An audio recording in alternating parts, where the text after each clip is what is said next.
Congressman Conyers is committed to fighting for people who are trying to find their way.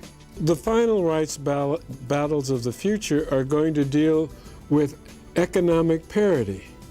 The simple fact of the matter is, and we can look around to see it, is that who's got all the ghettos in America? Who occupies them? Who's the most unemployed and the first laid off? Who's the most poorly trained and whose educational institutions are the most lacking? And of course, as we move into this 21st century, that's what people are going to be looking for. What's your talent? Not will you sweep or are you willing to work? Do you understand the computer? Are you willing to take a test to do non-mental work? Are you ready for this new technology that is what the future is? And to me, that's where we have to do our biggest job.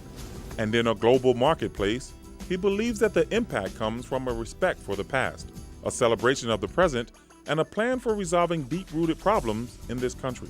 Everybody needs to be looking for what they can do. And it doesn't have to be leadership, or you may not make the pages, but where you live, where you work, where you worship, your community, your city, your state has got to feel your impact.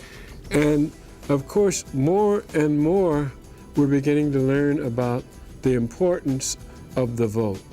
That vote that created that December 1, 1955, when those police in Alabama unleashed their fury of gas and billy clubs and nightsticks on their horses, that infuriated Lyndon Johnson, who had already met with Martin King, Whitney Young, and Roy Wilkins, to tell them that, gentlemen, we just gave you the Civil Rights Act of 1964.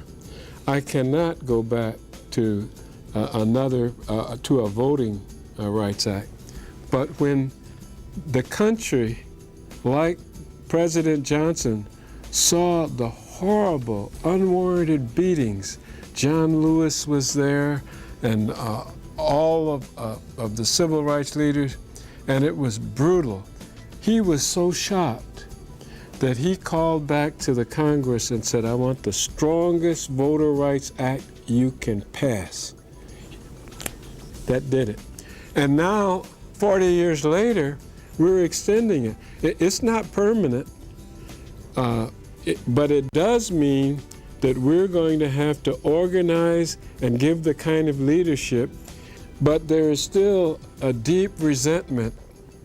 After all this time, ever since 1865, there are a lot of people that haven't got over the notion that we should segregate by race, and that leaves us with the greatest challenge that this country still has to resolve.